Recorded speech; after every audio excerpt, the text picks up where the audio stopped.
நீர்பிடிப்பு பகுதிகளில் பெய்து வரும் மழையின் காரணமாக தேனி மாவட்டத்தில் உள்ள சுருளி மற்றும் சின்ன சுருளி அருவிகளில் 8வது நாளாக சுற்றுலா பயணிகளுக்கு தடை விதிக்கப்பட்டது.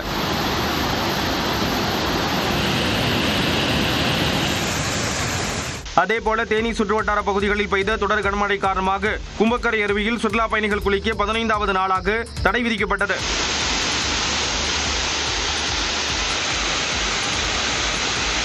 நீர்வரத்து சீராகும் வரை தடை தொடரும் என்பதால் மறு அறிவிப்பு வரும் வரை சுற்றுலா பயணிகள் யாரும் வர வேண்டாம் என்று வனத்துறை அறிவுறுத்தியுள்ளது. கன்னியாகுமரி மாவட்ட மலையோர கிராமங்களில் தொடர்ந்து பெய்த கனமழையால் பேச்சிப்பாறை அணையிலிருந்து வினாடிக்கு 1500 கனஅடி நீர் திறந்துவிடப்பட்டது. இதனால் கோதை ஆற்றில் வெள்ளப்பெருக்கு ஏற்பட்டு திருப்பரப்பு அருவியில் நீர் ஆர்ப்பரித்து கொட்டுகிறது. இதனால் சுற்றுலா பயணிகள் குளிக்க 2வது நாளாக தடை விதிக்கப்பட்டது.